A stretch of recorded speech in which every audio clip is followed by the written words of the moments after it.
तो आप सभी का बहुत बहुत स्वागत है। आज इस वीडियो में दोस्तों हम हिस्ट्री को स्टार्ट करने जा रहे हैं, जिसमें हमने सबसे पहले लिया है मध्यकालीन भारत। फ्रेंड्स, मैं आपको पहले बता देता हूं वीडियो स्टार्ट करने से पहले कि हम हिस्ट्री को किस तरीके से पढ़ेंगे, तो आपको भी आइडिया हो जाएगा कि हम किस सीक्वेंस में हम लेक्चर लेंगे और किस सीक्वेंस में हम पढ़ेंगे। तो चलिए फ्रेंड्स, पहले मैं आपको बता देता हूँ कि हिस्ट्री को अपन किस शेड्यूल के साथ पढ़ेंगे। हिस्ट्री जो है वो 3 पार्ट में डिवाइड है: प्राचीन भारत, मध्यकालीन भारत और आधुनिक भारत, मॉडर्न हिस्ट्री। हम आज जो लेक्चर ले रहे हैं वो मध्यकालीन भारत से ले रहे हैं, मतलब हमने सबसे पहले मध्यकालीन भारत को स्टार्ट करने जा रहे हैं। इस मध्यकालीन भारत के अंदर क्या क्या आता है दोस्तों, मैं आपको बता देता हूं। दिल्ली सल्तनत, मुगल काल और यूरोपियन कंपनियां। तो ये तीन जो पार्ट है, ये तीनों पार्ट मध्यकालीन भारत में हम अच्छे से स्टडी करेंगे, जिनसे क्वेश्चंस बनने के चांसेस होते हैं। मध्यकालीन भारत को हम अच्छे से पूरा कंप्लीट स्टडी कर लेंगे। उसके बाद हम आधुनिक भारत को पढ़ेंगे और फिर हम प्राचीन भारत को पढ़ेंगे। तो सबसे पहले आज का जो वीडियो है वो मध्यकालीन भारत से दिल्ली सल्तनत के ऊपर है। तो हम दिल्ली डायनेस्टी को अच्छे से पढ़ेंगे आज इस वीडियो में, और पढ़ने के बाद उसको हम एक टेस्ट भी लगाएंगे साथ ही साथ, जिससे कि पता चलेगा कि हम कहां तक पहुंच पाए हैं। तो फ्रेंड्स, आप इस वीडियो को पूरा देखिएगा, जिससे कि दिल्ली सल्तनत से अगर आपका क्वेश्चन बनता है एग्जाम में तो आप उसको आसानी से क्रैक कर पाओ। दोस्तों, हम दिल्ली सल्तनत तक कैसे पहुंच गए उससे पहले की कुछ घटनाएं थी, मैं आपको पहले वो घटना बता देता हूं, फिर हम दिल्ली सल्तनत को स्टार्ट करेंगे। तो उससे पहले सबसे पहले क्या हुआ था कि मध्यकालीन का दौर चल रहा था, तब अरब के कुछ लोगों ने भारत देश पर आक्रमण करा था। उसमें सबसे पहले जो था, मोहम्मद बिन कासिम ने भारत को लूटने का प्रयास करा। फिर मोहम्मद गजनवी ने 17 बार भारत पर आक्रमण करा था। उसके बाद मोहम्मद गौरी आया। इस मोहम्मद गौरी ने लगभग उत्तर भारत पर अपना साम्राज्य स्थापित कर लिया था। इसी मोहम्मद गौरी का जो था अपना गुलाम था कुतुबुद्दीन ऐबक, इसको इसने अपना पूरा साम्राज्य सौंप दिया था, और इस कुतुबुद्दीन ऐबक ने दिल्ली सल्तनत की स्थापना करी थी। तो फ्रेंड्स, ध्यान रखिएगा आप, हम यहाँ तक कैसे पहुंचे ये उसके पहले की छोटी स्टोरी थी। अब मैं आपको पूरा ग्राफिकली और अच्छे से समझाता हूँ, डायग्रामेटिकली, कि किस तरीके से दिल्ली सल्तनत को हम पढ़ेंगे। चलिए, दिल्ली सल्तनत में हम गुलाम वंश, खिलजी वंश, तुगलक वंश, सैयद वंश और लोधी वंश को हम अच्छे से डिस्कस करेंगे। सबसे पहला हमारा है गुलाम वंश। गुलाम वंश के अंदर काफी राजाओं ने राज करा था। हम मुख्य मुख्य जिनसे क्वेश्चंस बनते हैं उनकी शासनकाल की बात करेंगे।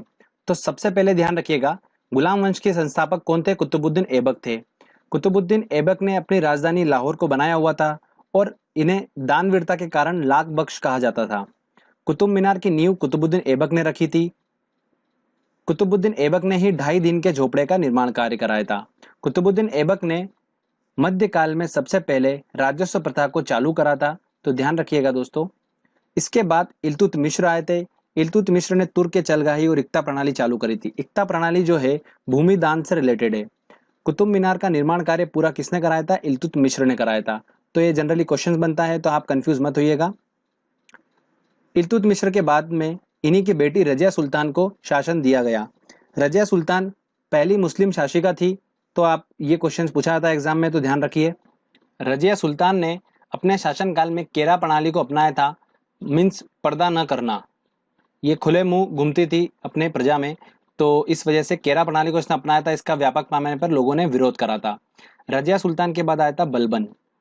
बलबन ने तुर्क ए चलगाही इक्ता प्रणाली दोनों को खत्म कर दिया था, जो कि इल्तुतमिश ने चलाई थी। उसके बाद बलबन एक महाप्रतापी शासक के नाम से जाना जाता था, जिसने हिंदुओं को उच्च पदों पर आसीन करा था। बलबन के ही दरबार में फारसी कवि अमीर खुसरो व अमीर हसन रहा करते थे। अमीर खुसरो जो थे उनका नाम मोहम्मद हसन था, और तूतिए हिंद के नाम से वो जाने जाते थे। ठीक है फ्रेंड्स, तो ध्यान रखिएगा। बलबन के बाद अंतिम शासक कौन रहे गुलाम वंश के? शंभुद्दीन कैमर्स रहे। तो ये हमारे गुलाम वंश था, जो कि इंपॉर्टेंट था। आपने डायग्रामेटिकली इसको पूरा समझ लिया है, आपको लगता नहीं है मुझे कि कोई कंफ्यूजन होगा। अब हम बढ़ते हैं खिलजी वंश की ओर। खिलजी वंश की स्थापना किसने करी थी दोस्तों? जलालुद्दीन फिरोज खिलजी ने खिलजी वंश की स्थापना करी थी। फिरोज खिलजी ने ही अपने दामाद को सेनापति बनाया हुआ था, जिन्होंने जलालुद्दीन फिरोज खिलजी को मारकर खिलजी वंश का अगला शासक कौन बना था? अलाउद्दीन खिलजी बन गया था। अलाउद्दीन खिलजी मुख्य नियंत्रण प्रणाली चालू करी थी इन्होंने, और सबसे ज्यादा टैक्स वसूला था पूरी दिल्ली डायनेस्टी में। किसने? अलाउद्दीन खिलजी ने। अलाउद्दीन खिलजी ने कुछ चीजों का निर्माण करा था, जैसे अलाई का दरवाजा, सीरी का किला, जमेद खान मस्जिद और हजार खंबा महल का निर्माण किसने कराया था? अलाउद्दीन खिलजी ने ही कराया था। अलाउद्दीन खिलजी के बाद दोस्तों हम बात करते हैं मुबारक खिलजी की। तो मुबारक खिलजी जो थे उन्हें खलीफा के नाम से भी जाना जाता था, और इसके बाद खिलजी वंश का अंतिम शासक कौन हुआ था? खुसरो खां हुआ था। तो दोस्तों ये खिलजी वंश के बारे में इंपॉर्टेंट पॉइंट्स थे, तो आप ध्यान रखिएगा। इसके खिलजी वंश में मैं आपको एक और चीज बता देता हूँ कि भारत देश में गुप्तचर प्रणाली जो थी वो अलाउद्दीन खिलजी के शासनकाल में चालू हुई थी। बाजार में घूमने वाले गुप्तचरों को क्या कहा जाता था? बरीद कहा जाता था। तो फ्रेंड्स अब हम आगे बढ़ते हैं और बात करते हैं तुगलक वंश की। तुगलक वंश 1320 से लेकर 1414 तक तुगलक वंश था। तुगलक वंश की स्थापना किसने करी थी? गयासुद्दीन तुगलक ने करी थी।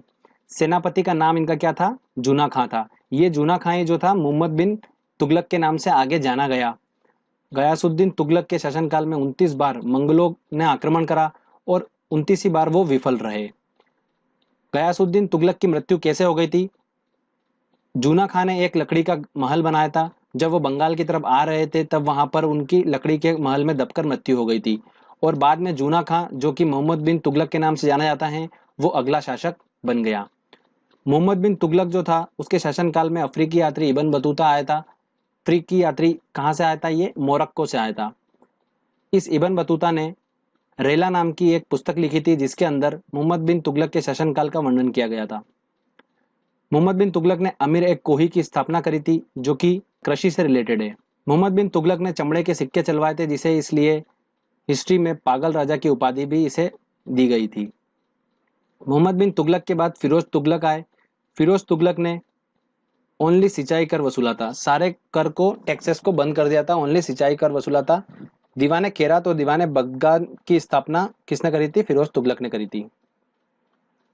फिरोज तुगलक के बाद अंतिम शासक तुगलक वंश का कौन था? महमूद तुगलक था। इसके बाद हम सैयद वंश की बात करते हैं। सैयद वंश में कोई इतना इंपॉर्टेंट नहीं है, बस ध्यान रखिएगा इस वंश का संस्थापक कौन था? खिज्र खां था। और अंतिम संस्थापक कौन था इसका? अलाउद्दीन आलम शाह था। लोधी वंश की बात करते हैं तो सबसे पहले बहलोल लोधी ने लोधी वंश की स्थापना करी थी, और बहलोल सिक्के इन्होंने चलाए थे। कुछ सिक्के चलाए थे चांदी के जिन्हें बहलोल सिक्के कहा जाता था। उसके बाद आए थे सिकंदर लोधी। सिकंदर लोधी ने 1504 में आगरा शहर की स्थापना करी थी, जो कि ध्यान रखिएगा बहुत ज्यादा इंपॉर्टेंट है। फिर आए थे इब्राहिम लोधी। ये इब्राहिम लोधी लोधी वंश के अंतिम शासक हुए थे। बाबर ने इब्राहिम लोधी के शासनकाल में हमला करा था भारत में, और इन्हें 1526 में पानीपत के प्रथम युद्ध में इब्राहिम लोधी को हरा दिया था और मुगल साम्राज्य की स्थापना कर दी थी। तो फ्रेंड्स यहाँ पर हमारा दिल्ली सल्तनत पूरा खत्म होता है। अब जो नेक्स्ट लेक्चर होगा उसमें हम मुगल साम्राज्य से स्टार्ट करेंगे। एक दो पॉइंट और आपको मैं इंपॉर्टेंट बताता हूँ। मोहम्मद गोरी जब भारत देश में जीता था तो उसने कुछ इंपॉर्टेंट युद्ध लड़े थे। तो उसमें इंपॉर्टेंट था तराइन का प्रथम युद्ध। तराइन का प्रथम युद्ध जो था वो पृथ्वीराज चौहान के साथ लड़ा था उसने, और उसमें हार गया था। तराइन का द्वितीय युद्ध फिर लड़ा उसने मोहम्मद गोरी ने, और किसके साथ लड़ा था? पृथ्वीराज चौहान के साथ ही लड़ा था, और इस बार वो मोहम्मद गोरी जीत गया था। तो ये इंपॉर्टेंट ध्यान रखिएगा। मोहम्मद गोरी के बारे में एक और इंपॉर्टेंट बात बताता हूं मैं। मोहम्मद गोरी ने अपने शासनकाल में कुछ इस तरीके के सिक्के चलाए थे कि उनपे लक्ष्मी का फोटो अंकित था। तो ध्यान रखिएगा दोस्तों। अब हमने दिल्ली सल्तनत को अच्छे से पढ़ लिया। अब हम टेस्ट लगाते हैं और देखते हैं कि हमको कितना अच्छे से याद हुआ है और हम किस तरीके से क्वेश्चन को सोल्व कर पा रहे हैं। तो चलिए फ्रेंड्स टेस्ट की ओर चलते हैं। दोस्तों हमारा पहला क्वेश्चन है, रजिया सुल्तान किसकी बेटी थी? तो हमें पता है कि इल्तुतमिश के बाद रजिया सुल्तान बनी थी, और इल्तुतमिश की वो बेटी थी। तो ध्यान रखिएगा पहली मुस्लिम शासिका भी कौन थी? रजिया सुल्तान थी। तो इसका आंसर होगा ए। तराइन की पहली लड़ाई किसके बीच हुई थी? तो मैंने आपको बताया था मोहम्मद गौरी और पृथ्वीराज चौहान के बीच में हुई थी, और इसमें मोहम्मद गौरी हार गया था और पृथ्वीराज चौहान जीत गया था। तो मोहम्मद गौरी और पृथ्वीराज चौहान, आंसर डी। तो इसका आंसर होगा डी। निम्नलिखित में से किस की पोलो खेलते हुए मृत्यु हो गई थी? अच्छा एक बात ध्यान रखिएगा, जो कुतुबुद्दीन ऐबक था जिसने कुतुब मीनार की नींव रखी थी, वो पोलो का बहुत ज्यादा शौकीन खिलाड़ी था, और पोलो खेलते हुए ही उसकी मृत्यु हो गई थी। तो एक बात ध्यान रखिएगा, लेक्चर में मैंने इंक्लूड नहीं करा है वो पॉइंट, तो यहाँ पर आपको मैं बता रहा हूँ कुतुबुद्दीन ऐबक की पोलो खेलते हुए मृत्यु हो गई थी। तो इसका आंसर होगा ए। चलिए आगे इंपॉर्टेंट क्वेश्चंस लेते हैं हम। आगरा शहर की स्थापना किसके द्वारा की गई थी? तो आगरा की स्थापना मैंने आपको बताया था जब हम लोधी डायनेस्टी पढ़ रहे थे, तब बहलोल लोधी ने चांदी के सिक्के चलाए थे, और उसके बाद सिकंदर लोधी आया था और उसने आगरा की स्थापना करी थी 1504 में। तो लोधी, सिकंदर लोधी, इसका आंसर होगा आंसर डी। लोधी वंश का अंतिम शासक कौन था? फ्रेंड्स आपको पता ही है कि इब्राहिम लोदी उसका अंतिम शासक था जिसको बाबर ने पानीपत के प्रथम युद्ध में हराया था, तो आंसर होगा इसका बी। भारत के दिल्ली पर राज करने वाली पहली मुस्लिम महिला शासिका कौन थी? मुमताज, नूरजहां, रजिया सुल्तान। ऑब्वियस सी बात है दोस्तों, रजिया सुल्तान थी, मैं आपको बता चुका हूं। चलिए आगे इंपॉर्टेंट क्वेश्चंस लेते हैं। यात्री इब्न बतूता कहां से आया था? तो किसके शासनकाल में आया था फ्रेंड्स? ये मोहम्मद बिन तुगलक के शासनकाल में आया था। अफ्रीका से, मोरक्को से आया था, मैं आपको बता चुका हूं। आंसर होगा इसका ए। कुतुब मीनार का कार्य किसने पूरा करा था? देखो काफी कंफ्यूजन है, लोग इसको क्या करके आते हैं, कुतुबुद्दीन ऐबक करके आते हैं, बट नींव कुतुबुद्दीन ऐबक ने रखी थी, बट कंप्लीट काम उसका किसने कराया था? इल्तुतमिश ने कराया था। लाख बख्श किसके नाम से जाना जाता है? तो फ्रेंड्स बाबर, अकबर बिल्कुल भी नहीं, कुतुबुद्दीन ऐबक को ही इसकी दानवीरता के कारण लाख बख्श कहा जाता था। चलिए आगे और इंपॉर्टेंट क्वेश्चंस। इनमें से किसने इक्ता प्रणाली चालू करी थी? फिरोज तुगलक, बलबन, कुतुबुद्दीन ऐबक और इल्तुतमिश ने। फ्रेंड्स मैंने आपको बताया था इल्तुतमिश ने तुर्क ए चलगाही और इक्ता प्रणाली चालू करी थी, तो इक्ता प्रणाली किस चालू करी थी? इल्तुतमिश ने करी थी। भारतीय इतिहास में मूल्य नियंत्रण प्रणाली की शुरुआत की थी? ऑब्वियस सी बात है, हमें याद है अलाउद्दीन खिलजी ने सबसे ज्यादा टैक्स वसूला था, और मूल्य नियंत्रण प्रणाली किसने चालू करी थी? अलाउद्दीन खिलजी ने ही चालू करी थी। प्रसिद्ध कवि अमीर खुसरो दरबार में रहते थे? देखिए फ्रेंड्स कितनी बार क्वेश्चन पूछा गया। तो अमीर खुसरो किसके दरबार में रहते थे? ध्यान रखिएगा, मैंने आपको बताया था बलबन के शासनकाल से वो मोहम्मद बिन तुगलक के शासनकाल तक रहे हैं। बलबन से लेकर इल्तुतमिश, तो बलबन बाद में आए थे उनके, कुतुबुद्दीन ऐबक के बाद में आए थे, तो अलाउद्दीन खिलजी इसका आंसर होगा ए। आंसर बिल्कुल सही है। चलिए आगे और इंपॉर्टेंट क्वेश्चंस लेते हैं हम। शासकों में कौन सा क्रम सही है? सिकंदर लोदी, इब्राहिम लोदी, बहलोल लोदी। देखिए लोदी वंश की बात हो रही है, तो सबसे पहले बहलोल लोदी ने उस लोदी वंश की स्थापना करी थी, तो बहलोल लोदी आंसर बी सबसे पहले हमको देख के समझ में आ गया। तो बहलोल लोदी था, फिर सिकंदर लोदी था, फिर इब्राहिम लोदी था, तो आंसर इसका बी होगा। किस मुस्लिम शासक के सिक्कों पर देवी लक्ष्मी की आकृति बनी थी? तो फ्रेंड्स मैंने आपको बताया था मोहम्मद गोरी के सिक्कों पर उसने लक्ष्मी की आकृति बनाई थी, तो मोहम्मद गोरी, तो इसका आंसर होगा बी फ्रेंड्स।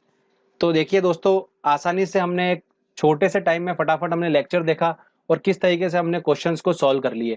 तो फ्रेंड्स ये लेक्चर आपका काफी मदद करेगा एग्जाम से कुछ समय पहले, आप उसको अच्छे से देख लीजिएगा और रिवाइज आपको आराम से हो जाएगा फटाफट। और आने वाले वीडियो में दोस्तों हम मुगल वंश के बारे में बात करेंगे और मुगल के बारे में हम अच्छे से पढ़ेंगे, फिर यूरोपीय कंपनी को हम पढ़ेंगे, तब हमारा मध्यकालीन भारत पूरा कंप्लीट हो जाएगा। फिर मध्यकालीन भारत से अगर क्वेश्चंस बनता है तो हम उसको आसानी से सॉल्व कर लेंगे एग्जाम में। तो फ्रेंड्स अगर आपको वीडियो अच्छा लगा है, मेहनत अच्छी लगी है, तो प्लीज जल्दी से इस वीडियो को लाइक करिए, दोस्तों को शेयर करिए और इस चैनल को जरूर सब्सक्राइब करिए। Thank you.